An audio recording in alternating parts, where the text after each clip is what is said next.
ఎవరు నువ్వు? నా ఇంట్లోకి ఎలా వచ్చావు? నీకేం కావాలి? అతనికి తెలుసు.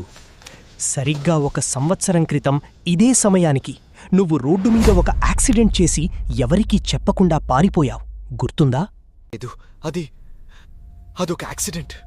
నేను కావాలని చేయలేదు. నన్ను ఇంట్లో కరెంటు పోయింది. చీకటితో పాటు భయం కూడా అలుముకుంది.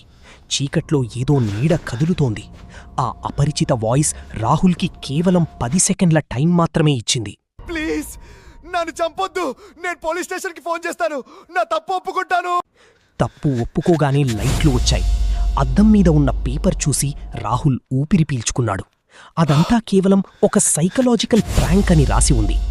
కానీ అల్మారా తలుపు మెల్లగా తెరుచుకునే శబ్దం, క్రీచ్. హఠాత్తుగా భయంకరమైన డ్రమ్ బీట్, జంప్ స్కేర్.